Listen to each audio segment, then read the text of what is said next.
Folk Club on BBC Radio Ulster and BBC Radio Foyle.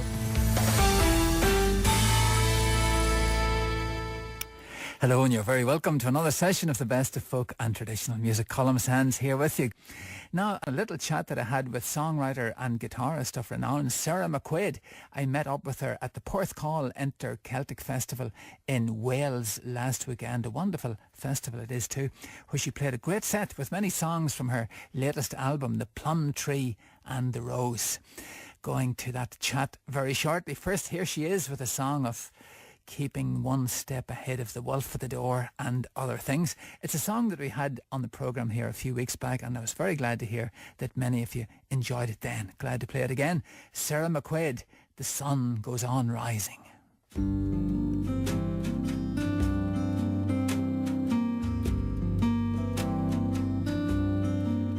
I hear the wolf at the door. I've seen his face before.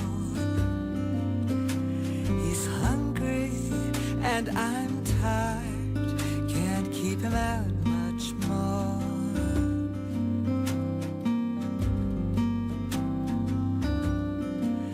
And through a chink in the blind, I watch him pace a line. I better step back from the window. He's only biding his time. Spring follows winter, sun follows shower. Things will get better if only I can hold that wolf at bay. Drive him away.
The Sun Goes On Rising. That's Sarah McQuaid from her new album, The Plum Tree and the Rose. And delighted to say that on my travels here in Wales, I've come into a very quiet caravan and I'm sitting beside Sarah McQuaid now. How are you doing, Sarah? How are you doing, Colum? Very well, thank you.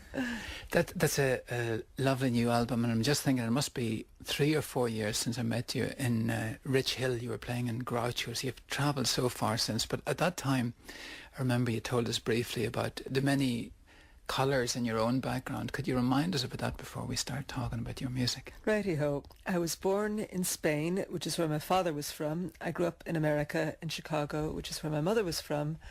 I then, my mother and stepfather then moved to England, which is where my stepfather is from.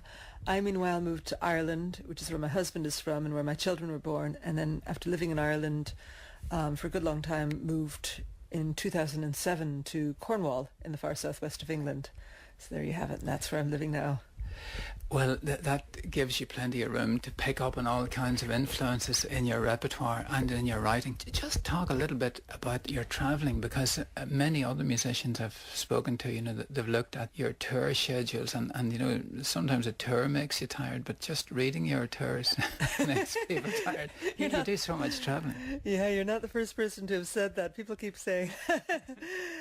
I loved the magazine Fruits, as it's now called, or Folk Roots. They printed my tour schedule for the last tour I did, and then at the very end of all the tour dates, they said, "And then go home and have a nice cup of tea, Sarah," which I was very glad to do. Do you get a lot of inspiration and energy? I mean, I think travelling takes up a lot of energy, but it can also give it back to you. Do you find that? Oh yeah, definitely. And most of my songwriting is done when I'm on the road. I do very little songwriting at home. In fact, in the last few years I've done virtually no songwriting at home. It always seems to happen if I'm in a hotel room somewhere or in the green room of a gig. I do a lot of writing in green rooms, and a lot of the time things I see along the road make me want to write a song. Like, for example, you heard me do a song tonight at the festival, Hardwick's Lofty Towers, which is all about Hardwick Hall, which I just glimpsed through the window as I was driving through Derbyshire in England and saw this castle with these initials on top, and it just kind of grabbed my imagination. I thought, what's that all about? And looked up and found out about this woman, Bess of Hardwick, and wound up writing a song about her. Do you think the road puts you into a kind of creative bubble, as it were, that gets you away from the cares of home? Yeah, it can do. And I love my home life, and it's really nice to be home, but I have small children, and when you're well, they're not that small anymore. They're 7 and 9 now, but when you're at home, you tend to, especially with the family and everything, you just get wrapped up in that whole domestic thing, and it's very hard to be creative. I think years ago I went to Anna McCarrick, wonderful, the Tyrone Guthrie Centre in Monaghan, and I was doing some writing there, and I was chatting with the then director Sheila Pratchett, and we were talking about how it's really kind of essential, I think, particularly for women, to be able to get away to a place like that where they're not thinking about what they're cooking for dinner, and and what needs to go on the shopping list, and when was the last time I hoovered that floor, that they're actually just thinking about their creative work. I know what you mean. And apart from writing songs, Sarah, you've written a book about the guitar and special guitar tuning, which is very suitable for singing and for accompanying Irish music. Before we talk any further, maybe we could play a track from an EP that you released fairly recently, the Duke of Somerset's Stomp. Tell us a little bit about that. Yeah, that's a tune that I came across. I was kind of got really big into Elizabethan music when I was kind of starting to make plans for the most recent album. I recorded a song by a wonderful musician called John Dowland, and the song was originally written for the lute, and I found that the lute music transposed really nicely to dadgad tuned guitar, and I think it was around the time that when I was looking up all this John Dowland music, I just came across this piece of music called the Duke of Somerset's Dump. It's variously spelled dump or domp. D-O-M-P-E is the kind of spelling I've taken, but it can also be spelled D-U-M-P. And there are various people's dumps. There's a wonderful tune called My Lady Carey's Dump, which... So what did it mean in that sense? Apparently it's a song written in mourning for somebody, if I recall rightly. Oh, yeah. I've written about it on the it's up on the website, actually. If you look up the track on the website, you can read all about the dump and what it was. Read about it there on the side, but for now we'll have a listen to the Duke of Somerset's Dump.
Duke of Somerset's Dump.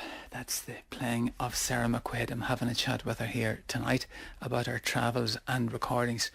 Sarah, you're in Wales now and you're heading to Europe as well, but you're coming over to do some gigs in Ireland. I am indeed, yeah. Always looking forward to coming back again. I'm going to be playing at Ancraggan again.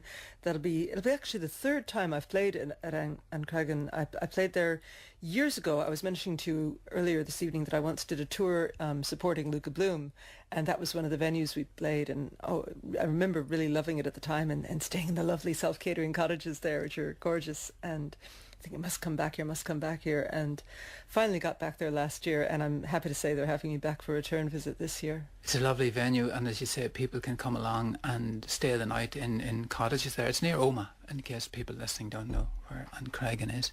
And you're doing one in Derry as well. I am indeed, at the Derry Playhouse, which is a new venue for me, so really looking forward to playing there. Pick another track from the album, would you please, from the Plum Tree and the Rose. I know you've quite a lineup of musicians with you, and maybe you would tell us about them, although the song we hear might have less of them on it. But who all have you got on this album? I've got some wonderful guest musicians. Jerry O'Byrne, of course, who produced all three of my solo albums and plays on all of them, and actually co-wrote three of the songs with me for this new album. He's there. Trevor Hutchinson, who engineered it and plays double bass on it, and indeed plays on the previous two albums as well. Rod McFay is another player I've been working with for a long time. He played on my first album. I think he wasn't around when I was recording the second album, but he plays on a bunch of tracks on this one. Wonderful keyboard player, wonderful trumpet player called Bill Blackmore. I recorded a version of Solid Air by John Martin just as a duet for myself, playing guitar and singing, and then Bill playing trumpet, and it's just the trumpet and the guitar and the voice kind of against each other, and it's a really nice track. And he plays trumpet on a couple of other tracks as well. Well, trumpet on one track and flugelhorn on another. Wonderful percussionist, two percussionists actually, Liam Bradley and Noel Eccles. Moira Branagh, who plays fiddle, she also, she definitely played on my second album. I can't remember whether she was around for the first one.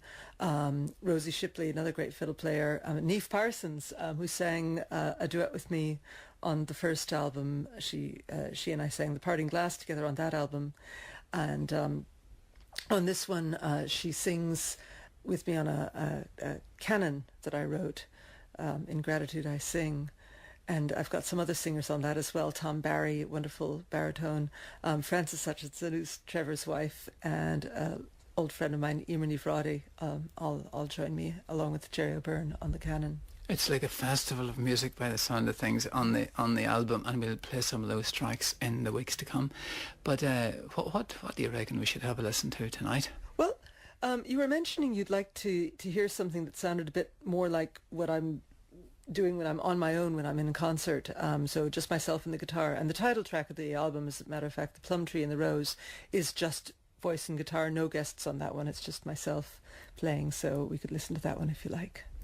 Looking forward to hear it. And Sarah, looking forward to seeing you over in our part of the world, in County Tyrone and Derry and other venues, which I'll mention later on. Thanks very much indeed for taking the time for a chat tonight. Thank you so much, Colum. It's always lovely talking to you. Thank you.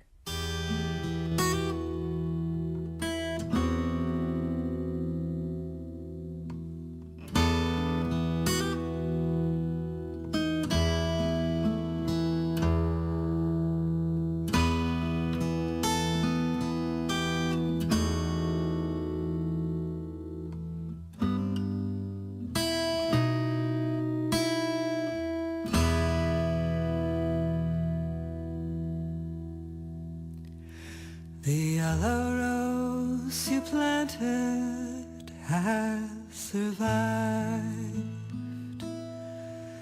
battered by the wind, it's still alive.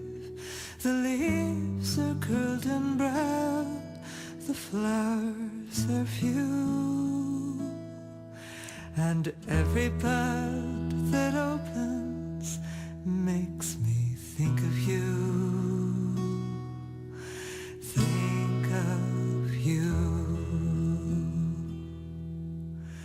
The plum tree in the orchard's doing fine,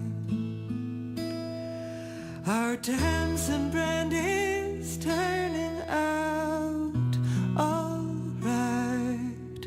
It's cloudy and it's strong, but it'll do. And every drop I swallow makes me think of you, think of you. A little boy is running down the lane. He's got your big gray eyes, he's got your name. His trouser legs are dripping wet with dew, and every time I look at him I think of you, think of you. Oh, the years pass ever faster, and there are no ready the questions we keep asking on the nature of our souls. But this I know, yours isn't the little boy, the plum tree and the rose, the plum tree and the rose, the plum tree and the rose, the plum tree.